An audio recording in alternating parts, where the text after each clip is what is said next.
A great sourdough fermentation begins with a highly active, powerful starter. Today, I'll take you through my process for how to activate your sourdough starter to reach what I like to call your starter's maximal peak potential. I will post links below showing how to make a starter from scratch, as well as how to use this starter to make an open crumb sourdough bread. This video may be most helpful for the beginner baker or for someone who's looking to give a little activity boost to their starter. If you're baking daily, it's great to just keep your starter out at warm room temperature all the time. But while you're not frequently baking, starters can be stored in the refrigerator for up to 2 to 4 weeks without feeding. Before building a leaven, giving your starter a couple days of feeds after pulling from the fridge is usually a good idea. I follow this feeding scheme. Day 1 is all about reviving the starter from its dormant, refrigerated state. The first feed I do in the early morning, the second a little after noon, and the third just before bed. If you find your starter still needs a bit more time after day 1, the extra feeds on day 2 can be a good way to push your starter to its max peak potential. Just a note that the feeding regimen you'll see me perform on day 2 is also how I regularly care for my starter during the times that I am home baking regularly. And day 3 is bake day. Here I'll show you my method of building a leaven. This is the difference between a starter fed straight from the fridge and a starter that's been fed 3 times per day regularly. The recent dormant starter doesn't rise as high, it peaks earlier, doesn't hold its peak very long, and it falls faster than the regularly fed starter. Let's get our ferments as active as possible before using for an upcoming bake. Now let's jump in and see what this process looks like. 2 days prior to when I want to mix up some dough for a bake, I like to start by doing a simple 1-to-1-to-1 feed, meaning I'll use equal parts starter to water to flour. The dormant starter is generally sluggish and slower to rise after its long cold rest. Give it a stir from the fridge and measure out a small amount, say 15 grams, of the cold starter and place this into a small jar. I like to use a glass jar with a loose fitting lid. You can place the container with your starter back in the fridge. I usually end up replacing the refrigerated stock every 3 to 4 weeks with fresh starter. Then add in an equal amount of purified water by weight. I ended up with 16 grams of water, and then an equal amount of my flour mix, 16 grams. Let's pause here for a second and briefly talk about flour mixes. I like to feed my starter with a mix of 90% bread flour and 10% rye. I measured out and whisked these flours at an earlier time in a bowl to use for future feedings. It's easier than measuring out each of the 2 flours each feed, especially since I like to do these smaller micro feeds. I prefer using strong bread flour since it gives my starter some extra strength that I can end up adding to my final dough. And the rye flour provides a little extra in the way of nutrients and enzymatic amylase activity that can really benefit the health of the little beasties present in your starter.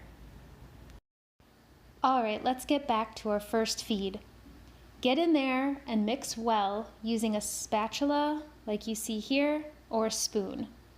No dry bits of flour should remain after this mix. I'd say this takes about 1 minute total. A rubber band positioned around the jar can help to show you the initial height of your starter.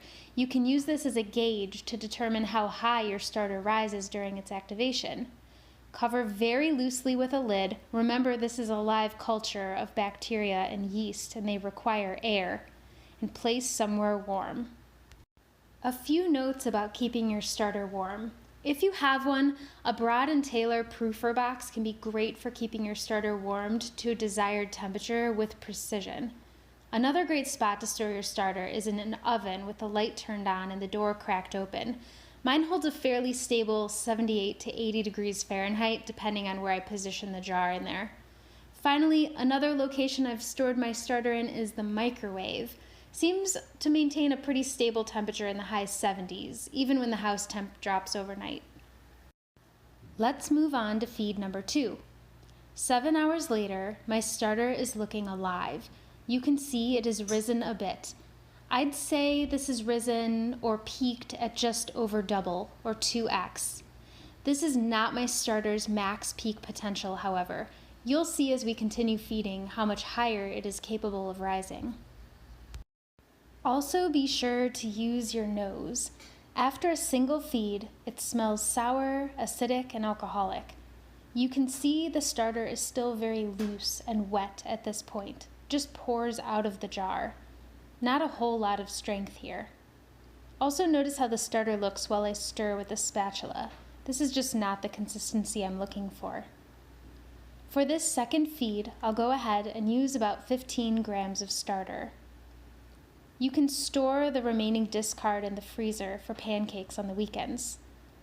We're going to go ahead and feed once more, 1 to 1 to 1, equal parts starter, water, flour.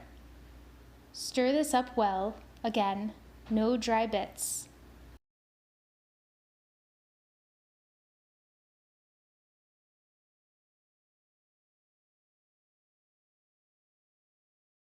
Cover loosely with the lid and rest again in a warm spot for about 7 hours. The third and final feed of day 1, I like to do right before bed. You can now see that we're getting a better rise out of the starter, maybe even closer to a 3x increase in volume. The smell is definitely improved, still some sour acidity, but more sweet notes coming through now.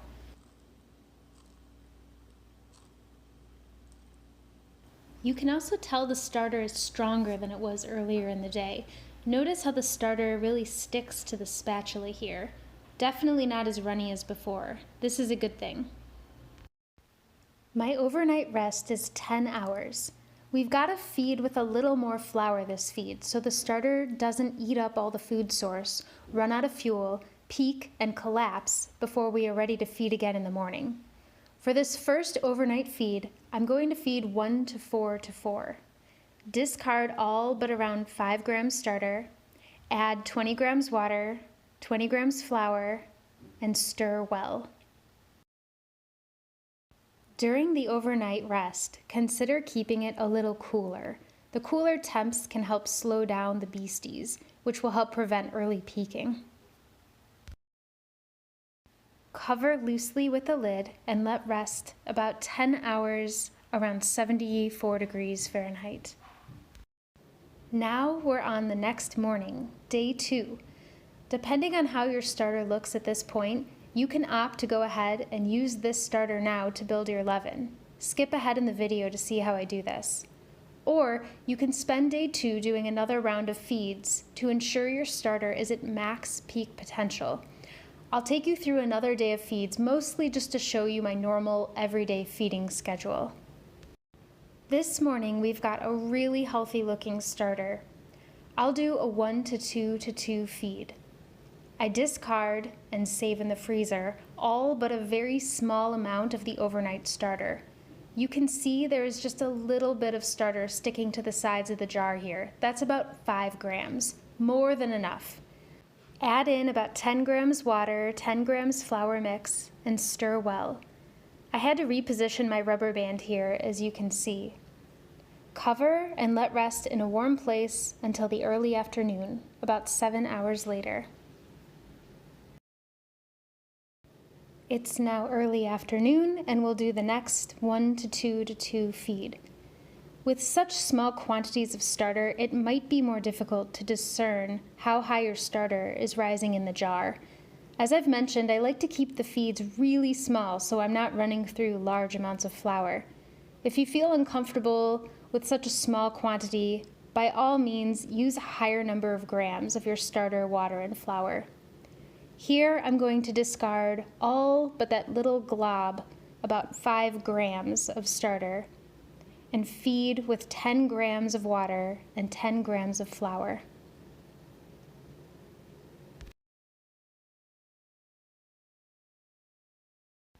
After stirring well, I'll go ahead and change the jar at this point. I like to refresh my jar every 3 to 4 feeds. Get that in there and then mark with the rubber band. Cover loosely and let rest someplace warm. All right, on to that last feed of the day. Since this will be that longer overnight rest, I'll be doing a 1 to 5 to 5 feed. Very, very nice activity at this point, as you can see. I'm thinking at least 3x, if not 4x rise in the jar. This starter is happy and thriving.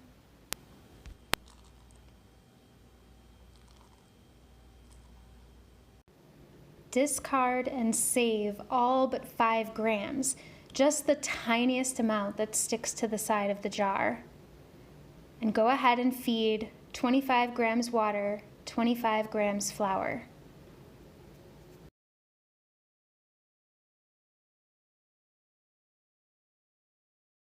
After stirring well, cover loosely and let rest on the counter or somewhere not too warm and not too cold until the morning.